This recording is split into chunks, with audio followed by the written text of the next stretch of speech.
Your finger sticks gives you a average of what your blood sugar is real time.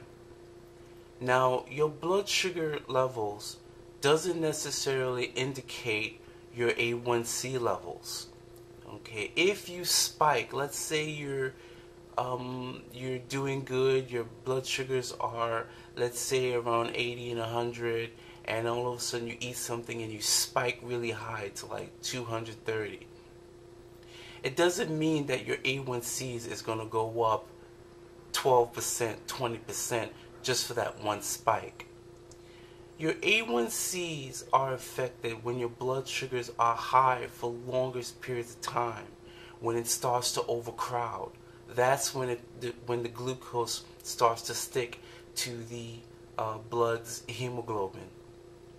So you don't have to freak out if you see your blood sugars that high. If you're taking insulin, you just do what you got to do to correct those blood sugars so that they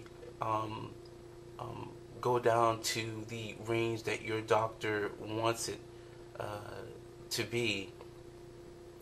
Now, your blood sugars before meal fasting, it should be between anywhere from 80 to 100, and after a meal, 2 hours, it should be anywhere between 160 and 180 max. Your doctor may want to change those numbers based on, your age, whether you're a man or a woman, or even how active you are. It's important to understand. Now, this is one pet peeve I really have with a lot of general practitioners in terms of type 2s. I'm finding out an awful lot of doctors are telling type 2s that they only need to test once every morning. And for some people, I'm getting the impression that some type 2s don't really think that it's that important to test. Well, let me tell you, it is important to test. Have you ever wondered why you feel that you eat well and your morning blood sugars are good, but your A1Cs are very high, 9 to 10, even 12% A1C? I'll tell you why. If you only test in the morning before you eat, let's say it's about 120, which some doctors, they still may find that acceptable.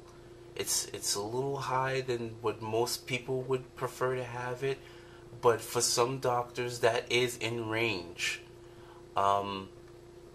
Now, okay, you go and you eat your breakfast, you go throughout your day.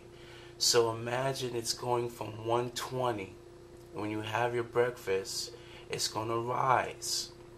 Okay?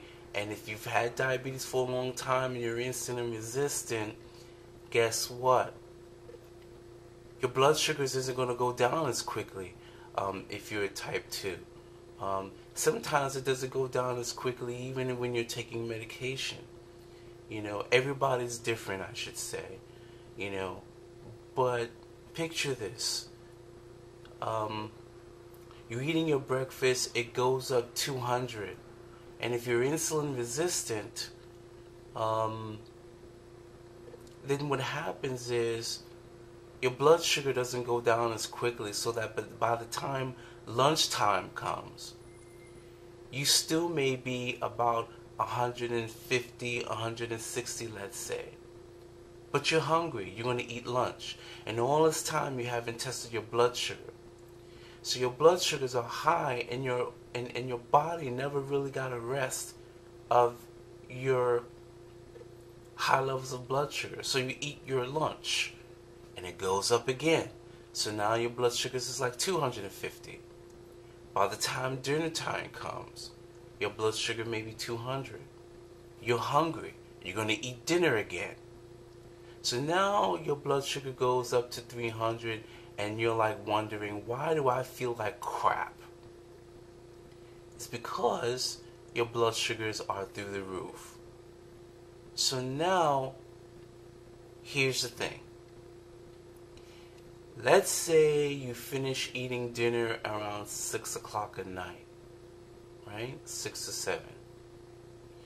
Your food is being digested, your body's doing what it needs to do to take care of the glucose and the nutrients. So now, you go to bed around 9, 10 o'clock, you get up early in the morning to go to work. Your body has had a good 8 to 9 hours of time to process that glucose, and it will go down. And you might get a good glucose reading, maybe, let's say, about maybe 100, 110. But that doesn't show you the real picture of what your glucose was actually doing throughout the day. Remember that your A1C is affected by how long your blood sugars are high for a particular amount of time. It should never be greater than 160 to 180 in a 2-hour period. If it continues to stay that high or higher, your A1C will rise, and you won't be able to get rid of that glucose until the blood cells the glucose that the blood cells are attached to die. You know, it's not easy to lower your A1Cs quickly, because A1C is the effect of glucose over time. It's important to understand that. There's a difference between your A1C and your finger stick pricks.